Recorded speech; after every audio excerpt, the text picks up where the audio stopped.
है और इंडिया जिस ताकतवर तरीके से मजबूत हुआ और पूरे देश का सर्वे है कि साउथ में 150 में 130 120 सीट कांग्रेस ले जाएगी। नॉर्थ की भी स्थिति यही है। महाराष्ट्र में तो देखिए उद्धव ठाकरे जी, शरद पवार जी फिनिश्डे गुजरात, और जो रहा सो होगा वो गडकरी जी फिनिश करेंगे। तो हम उनको एक नेक सलाह देते हैं कि आप 5 दिवसीय जो आपने बुलाया है, चाहे वो जिन कारणों से आपको परेशानी हो, अब मैं इतना जानता हूं कि आप इलेक्शन तो करवाने की आज के डेट में आपकी हिम्मत है नहीं। अटल जी ने भी यही गलती अटल जी से किसी ने करवा दी थी, इसलिए बीजेपी के पास कोई एजेंडा अभी है नहीं। अभी इन्होंने बहुत नफरत पैदा नहीं किया, अभी जहर घोलने में इनको राम मंदिर तक लगेगा। तो मुझको लगता है कि अभी कई जहर इनको घोलने हैं, नफरत पैदा करना है। यदि अब पहली बार हमको सुनने में आया कि कभी अदानी बना लेते हैं, जिसको क्लीन चिट जो देता है उसको एनडीटीवी का डायरेक्टर बना ले, तो कभी राष्ट्रपति को, देश में डेमोक्रेसी का इतना हरास, संविधान का और मर्यादाओं का इतना हरास कभी वर्ल्ड के हिस्ट्री में किसी ने नहीं किया। तो मैं एक नेक सलाह देता हूं कि प्रधानमंत्री जी, 1 नेशन 1 इलेक्शन के बजाय 1 नेशन एंड 1 एजुकेशन सिस्टम को आप लागू कीजिए। यदि आप में जरा भी हिम्मत है, जरा भी आप में गैरत है, जरा भी आप में स्वाभिमान है, तो भारत के यूथ, भारत का छात्र, भारत की बेटी, भारत की बहन 1 नेशन एंड 1 हेल्थ चाहता है, 1 वर्क चाहता है। 1 नेशन 1 हेल्थ सिस्टम पर बात करिए, 1 एजुकेशन सिस्टम पर बात करिए, 1 नेशन एवरीवन एम्प्लॉयमेंट पर बात करिए, 1 नेशन एवरीवन एम्प्लॉयमेंट पर बात करिए। मैं आपको चुनौती देता हूं, आप आज 1 नेशन एवरीवन एम्प्लॉयमेंट पर बात करिए, 1 नेशन 1 सिस्टम हेल्थ पर बात करिए, एंड राइट ऑफ वर्क पर बात करिए। आपको दुनिया में किसी पत्थर, मस्जिद, गुरुद्वारा, हिंदू मियाँ करने की जरूरत नहीं पड़ेगी। आप इसको करिए। और हमारी पार्टी, मैं आपको कह रहा हूं, जिस दिन हमारी सरकार में हिस्सेदारी होगी, मैं किसी भी कीमत पर 1 नेशन 1 स्टेट एवरीवन एम्प्लॉयमेंट की बात करूं। मैं हर परिवार को नौकरी नहीं दे पाऊंगा तो मिनिमम 50 लाख रुपया के रोजगार की गारंटी, जिस समाज का जो वे है, निषाद का यदि माछ मारने का है, मल्लाह का, केवट का, धन का, तो हम उसको जाल से लेकर के उनकी सारी चीज़ों को सिक्योर करें। हम उसको 50 लाख रुपया बिना ब्याज सूद के देंगे और 1 साल का हम उसको समय देंगे, वो 50 लाख गवर्नमेंट को लौटा दे। मैक्सिमम 3 साल, मिनिमम 1 साल। मैं आपको कह रहा हूं, मैं चौराहा पर बैठ करके पैसा बांटूंगा गरीब को रोजगार के लिए, 50 लाख हर परिवार। मैं सीधा आपको बता रहा हूं। और इसीलिए मैं कह रहा हूं कि मैं बांटने की औकात बिना गवर्नमेंट के रखता हूं। तो जिस दिन गवर्नमेंट में आऊंगा, किसी को बिना रोजगार के नहीं रहने दूंगा। यदि ऐसा नहीं कर पाया तो आजीवन राजनीति से ही नहीं छोड़ दूंगा, कंप्लीट रूप से बिहार भी छोड़ दूंगा। आप हमसे एफिडेविट करा के ले लीजिए, कोर्ट में मैं एफिडेविट करा के देने को तैयार। इसलिए नफरत का कोई जगह नहीं है। चाहे वो सिविल कोड लाने की बात करे, सबको पता है आप क्या क्या करिएगा चुनाव के लिए, आपके पास कोई एजेंडा नहीं। दूसरी तरफ ये एक मुद्दा, दूसरी तरफ के पाठक जी को एक सलाह देना चाहता हूं। के पाठक साहब, एको हम द्वितीयो नास्ति, हम ही ईमानदार सब बेईमान। मैं मानता हूं कि पॉलिटिकल सिस्टम बेईमान है, सिस्टम बेईमान है। पॉलिटिशियन लगभग 90% लोग गलत तरीके से जाति, उन्माद, हिंदू मुसलमान, पैसा के बदौलत चुनाव जीतते हैं। लेकिन आप ईमानदार हैं। ईमानदार का मतलब क्या होता है? संविधान और कानून के दायरे में काम करना। आप संविधान और कानून से ऊपर नहीं हैं, संविधान और कानून जो कहता है आपको उसके तहत काम करना चाहिए। पहला, आप निश्चित रूप से प्राइवेट कोचिंग पर अंकुश लगनी चाहिए। गवर्नमेंट की पॉलिसी इंप्लीमेंटेशन, उसकी इंप्लीमेंटेशन होनी चाहिए। लेकिन मैं आपसे पूछना चाहता हूं, बच्चे कोचिंग आधार बन गया है, आपके स्कूल कॉलेज में कोचिंग की कोई व्यवस्था है? लगभग 1200 स्टूडेंट पर एक प्रोफेसर है। आप जो प्रोफेसर को पढ़ाने के लिए बोल रहे हैं वो पढ़ाने के लिए बैठे हुए हैं, लेकिन 1200 स्टूडेंट पर एक प्रोफेसर ऊंट के मुंह में जीरा का फोरन किसको किसको पढ़ाए? दूसरी चीज, एक कॉलेज में 18,000, कहा गया यूनिवर्सिटी अध्यक्ष कुणाल पांडे, एक कॉलेज में 18,000 एक कॉलेज में स्टूडेंट है, और 4,000 3,000 का भी इंफ्रास्ट्रक्चर नहीं है। 4,000 3,000 स्टूडेंट बाहर में रह करके, खड़े होकर के पढ़ते हैं, खड़े होकर। मैं जानना चाहता हूं, क्या आप बच्चे को मारना चाहते हैं? कौन दोषी है? एग्जाम के समय जबरदस्ती ठूस के आपने समस्तीपुर में गरीब बच्चे को मार दिया। समस्तीपुर में मौत हो गई है, कौन दोषी है? आप गवर्नमेंट के कैलेंडर से चलिएगा, क्या आप अपना कैलेंडर बनाइएगा छुट्टी का? गवर्नमेंट का कैलेंडर लागू हो और गवर्नमेंट इस पर क्यों रोकती नहीं है इन्हें? आप टीचर को मेंटल टॉर्चर कीजिएगा तो वो पढ़ाएगा कैसे? 3 महीने से आप तनख्वाह रोके हुए हैं, क्यों पढ़ाता नहीं है? क्यों दे? तो पढ़ाता नहीं है तो बर्खास्त कर दीजिए, दूसरा रोजगार करेगा वो। आप काम भी लीजिएगा और उसको पैसे नहीं दीजिएगा तो क्या उसकी बीवी बाल बच्चे मरे?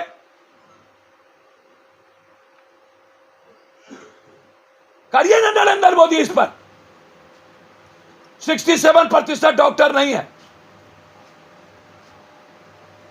पाठक जी, लैब नहीं है।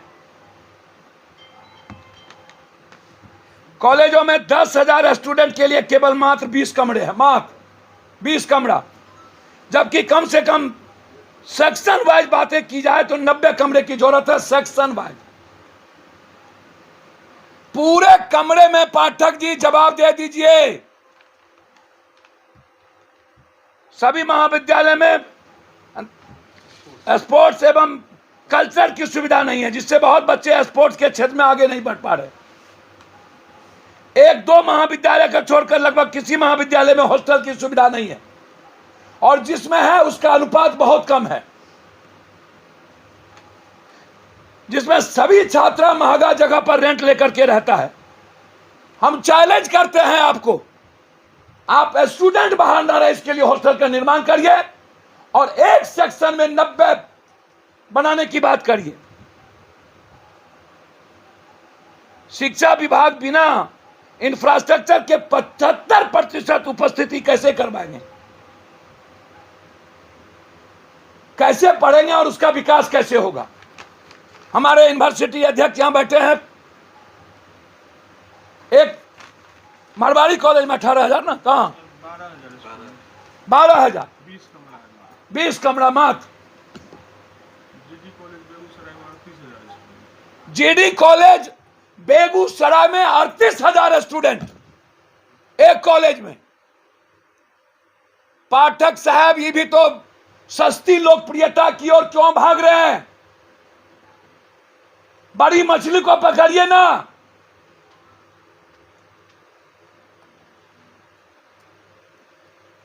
सारे नेताओं के स्कूल कॉलेज है, उसको पकड़िए ना। नेता आपको नहीं दिख रहा है कि कौन रूल फॉलो कर रहा है? स्कूल कॉलेज होना दिक्कत नहीं है, लेकिन क्या हो रहा है? सारे पदाधिकारी के स्कूल कॉलेज हैं।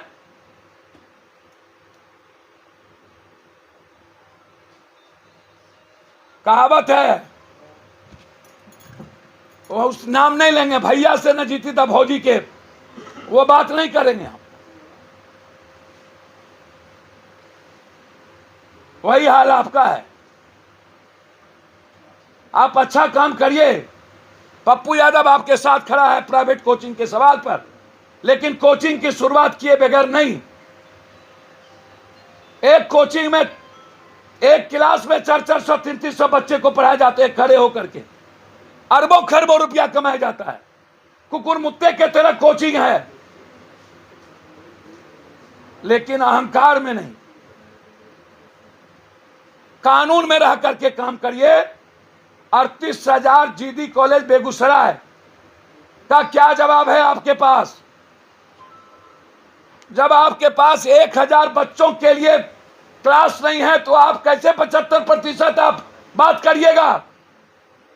बच्चे को आत्महत्या पर मजबूर मत करिए। हमारे बच्चे पढ़ना चाहते हैं और टीचर पर जबरदस्ती अपना डंडा मत चलाइए। आप है जो टीचर वित्तरहित कॉलेज वाले, आज तक उसको आप पहले वित्तरहित कॉलेज वाले को आप प्रमाणित करिए। है हिम्मत, है आपकी औकात, करिए। स्कूल में जाकर जबरदस्ती डराना, जाइए आप, लेकिन आप पहले ऊपर से झाड़ू दीजिए। मैं हाथ जोड़ के कहता हूं, आप पहले, जब तक आप इंफ्रास्ट्रक्चर को मजबूत नहीं करते हैं, नरेंद्र मोदी 1 नेशन 1 इलेक्शन से कुछ नहीं होगा। पाकिस्तान मियां हिंदू से कुछ नहीं होगा। सिविल लॉ से कुछ नहीं होगा। और यदि आपने बिना इंफ्रास्ट्रक्चर के स्टूडेंट पर आपने दबाव बनाया तो पप्पू यादव आपके खिलाफ सड़कों पर होगा। धन्यवाद। के पाठक की मनमानी के खिलाफ मुख्यमंत्री आवाज क्यों नहीं उठाते? सर, कौन आवाज उठाते कौन नहीं आवाज उठाते मुझे नहीं मतलब। पप्पू यादव पहली बार, हम शिक्षा मंत्री की मर्यादाएं हैं, जिस तरीके से उन्होंने शिक्षा मंत्री को अपमानित किया है ये बिल्कुल गलत है।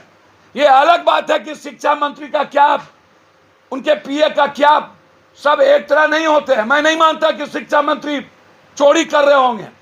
आप ईमानदार शिक्षा मंत्री चोर, ऐसा नहीं होगा। लेकिन जब इंस्टीट्यूशन हेड को आप अपमानित कीजिएगा तो उस हेड की मर्यादा खत्म हो जाएगी। नहीं, मुख्यमंत्री तो तारीफ की है, कहा बहुत अच्छा काम कर रहे हैं। सर, मुख्यमंत्री जी सुपर है, मैं उन पर टिप्पणी नहीं करूंगा, लेकिन मुख्यमंत्री जी से मैं आग्रह करूंगा कि क्या यह सही है 38,000 बच्चों में 20 ठो रूम, 1200-1500 एक सब्जेक्ट पर मात्र एक प्रोफेसर, कोई हॉस्टल नहीं। हमारा स्टूडेंट विंग हॉस्टल के लिए, रूम रेंट के लिए, प्रोफेसर की बहाली के लिए, और 8,000, 18,000, 12,000 जितना रूम चाहिए उसके लिए 75% नहीं 80% आप लीजिए, एकदम लेना चाहिए। लेकिन एजुकेशन के माहौल को कंडक्ट करिए। सिर्फ बिना पढ़ाई के 75% हाजिरी या भ्रष्टाचार को दर्शाता है, और बिना तनख्वाह के प्रोफेसर की पढ़ाई ये सही नहीं है। हम इसका विरोध करते हैं। मुख्यमंत्री जी अच्छे काम करें, के पाठक भी अच्छा काम करे, लेकिन इंस्टीट्यूशन को पैर के तले दबा करके दुनिया में कोई डिसिप्लिन फॉलो नहीं कर सकता। ये गलत है, और हम के पाठक जी के अच्छे चीजों को साथ देंगे, गलत चीजों का सड़क पर विरोध करेंगे। मुंबई में बैठक हो गई सर, सबने कहा चलिए, ईगो दूर करना होगा। पप्पू यादव को लालू यादव कांग्रेस क्यों नहीं ले रही? और आपने तो कांग्रेस से मूल लड़ाई भी ले ली, तो कैसे? सर, आपको किसने कह दिया? आप अपने मियाँ मिट्ठू मत बनिए। प्रदेश अध्यक्ष के साथ आपका मेरा कोई किसी से झगड़ा, कोई लड़ाई नहीं है। कोई मतलब नहीं है। कांग्रेस मेरे खून में, सांस में। कांग्रेस को पता है कि पप्पू यादव कहाँ है। कांग्रेस को पता है कि पप्पू यादव हमारी आइडियोलॉजी के साथ लगातार राजनीतिक जीवन से आज तक है। आप पैदा नहीं हुए थे उसके पहले से हम कांग्रेस की आइडेंटिटी के साथ हैं। 14 में तो आप मोदी जी की तारीफ कर रहे थे। सर मोदी की तारीफ कभी नहीं किया, निकाल करके दिखा दो। पत्र में सर आपने नरेंद्र मोदी भाई आप दिखा दो जरा घोषणा पत्र में। सर आप दिखा दो सीधा। मैं अटल जी के अलावे किसी का नहीं किया हूं आज तक, समझ गए? आज तक यदि नरेंद्र मोदी की तारीफ हो ना, ले आना, या तो तुम बिहार छोड़ देना या तो मैं बिहार छोड़ दूंगा। राजस्थान में फिर घटना मुंह का चाम है, चाम का मुंह है, कुछ मत बोल लीजिएगा। हम लालू नीतीश नहीं है और नरेंद्र मोदी। राजस्थान में फिर एक घटना हो गई सर, आदिवासी महिला को घुमाया जा रहा है, उस पर व्यूअर्स बढ़ेगा तब आइएगा लेने हमसे, व्यूअर्स बढ़ाने मत आइए। इस पर जवाब दे दीजिए। जी आदिवासी महिला के साथ जो राजस्थान में हुआ उसको भी निर्वस्त्र करके घुमाया गया। सर चाहे इसमें बेटी बेटी होती है, कोई आदिवासी, राजपूत, यादव, भूमिहार, बाभन नहीं हो सकता, दलित नहीं हो सकता। बेटी को मणिपुर में घुमाया गया, वो भी बेटी थी, और राजस्थान में घुमाया गया तो वो भी बेटी है। बेटी में ना आदिवासी होगा, ना बेटी में जात होगा, ना बेटी में धर्म होगा। ये पत्रकार ही कर सकते हैं। पप्पू यादव से ये उम्मीद मत करिए। बेटी की लड़ाई पप्पू यादव अपनी बेटी से बढ़ के लड़ता है, लड़ेगा। ये गलत है। जिस किसी ने जहां कहीं भी, आप क्यों नहीं यहां मुजफ्फरपुर में क्यों नहीं देख रहे हैं? इसी सिंह, एक क्या नाम है, खुशी पासवान, इसको क्यों नहीं देख रहे हैं? डेली घटना घट रही है, उसको क्यों नहीं देख रहे हैं? सहरसा स्कूल में 3 बच्चियों के साथ बलात्कार करके डायरेक्टर वहां का बेटा जेल भेजा है पास्को में, लेकिन वो लगातार 5 सालों से बेटियों के साथ बलात्कार करने की प्रवृत्ति रही है। उसकी जांच क्यों नहीं हो रही है? बारे बा आप कब शामिल हो रहे हैं इंडिया के? जी हम ज्योतिष हैं आप ना बताइएगा। या हम अगर जानी भक्ता हैं। हम इंडिया गवर्नमेंट में शामिल होना चाहते हैं। इंडिया में हम लालू यादव और नीतीश कुमार को पैर पकड़ के कहते हैं हमको शामिल करा लीजिए। और कुछ आप सुनना चाहते हैं? किसका पैर पकड़े? तेजस्वी यादव का? हम सुनना नहीं चाहते हैं। नहीं, आप सुनना चाहते हैं तो जाके पैर पकड़ ले। नहीं, वो लोग कह रहे हैं सर ईगो वाली बात नहीं होनी चाहिए, तो आखिर इतने बड़े जनाधार वाले नेता वो क्यों? सर हमारा जनाधार कुछ नहीं, हमारा जनाधार है, हम जात वाले है ये नहीं है। हाँ मेरा क्षेत्र है, क्षेत्र में हम किसी पर भारी हैं, ये मैं आपको आगाह कर दूं। मेरा कोई जात नहीं है लेकिन क्षेत्र है। कोसी सीमांचल मिथिला में किसी पर भारी रहेंगे। मिथिला की जनता और पप्पू यादव कोसी सीमांचल की जनता से माँ बेटा और बाप बेटा, बेटी बेटा का मेरा रिश्ता है, ये आप समझ लीजिए। हम किसी पर भारी रहेंगे। एक अंतिम सवाल सर, उसका भी जवाब दे दीजिए। मायावती ने कहा किसी के साथ गठबंधन नहीं करेंगे और रावण को उतना वैल्यू नहीं मिल रहा, राजनीतिक वैल्यू। मैं कुछ नहीं चाहता हूँ। सभी लोगों को दूसरे जाति को गाली देना, दूसरे धर्म को गाली देना रोकना पड़ेगा। ये स्टैंड इंडिया, यदि इंडिया बीजेपी के खिलाफ है तो बीजेपी के तरह कोई आदमी बात करके आप एक अच्छा देश नहीं बना सकते हैं, चाहे ओबीसी हो या चाहे रावण जी हो।